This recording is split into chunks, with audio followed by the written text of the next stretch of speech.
হিমন্ত বিশ্ব শৰ্মাৰ ঘৰলৈ যাম দৰকাৰ হ'লে মই অকল বিধানসভাত টেবুলত উঠা মানুহ নহয় মই হিমন্ত বিশ্ব শৰ্মাৰ ঘৰৰ টেবুলত উঠি দিম যে নাই দিব লাগিব মোৰ মানুহৰ অৱস্থা বেয়া হৈছে মোৰ মানুহে খাবলৈ পোৱা নাই মোৰ মানুহৰ প্ৰত্যেকজন মানুহৰ গাত এতিয়া খজুৱতি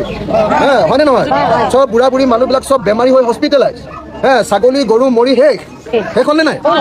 যিকেইটা আছে তাৰো খাবলৈ একো নাই এতিয়া হয়নে নহয় আৰু ল'ৰা ছোৱালীৰ কিতাপ পত্ৰ শেষ দুখীয়া মানুহবোৰে হাজিৰা কৰি কৰি ঘৰ এটা বনাইছিলে সেই ঘৰটো শেষ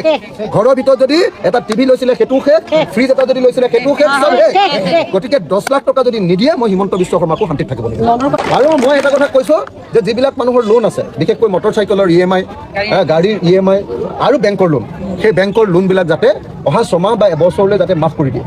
হয়নে পাৰিলে গোটেইটোৱে মাফ কৰি দিয়ক নোৱাৰিলে অন্ততঃ 6 মাহলৈ ৰখাই দিয়ক আৰু তাৰ ওপৰত কিন্তু কৰ লগাব নোৱাৰিব হেৰি লগাব নোৱাৰিব ভোট লগাব নোৱাৰিব তো এইটো মই মুখ্যমন্ত্ৰীৰ ওচৰত কৰজোৰে হাতজোৰ কৰি তেখেতৰ ওচৰত অনুৰোধ কৰিছোঁ আৰু ইঞ্চুৰেঞ্চ কোম্পানীবিলাকক কৈ দিয়ক যে প্ৰত্যেকখন দোকানে যাতে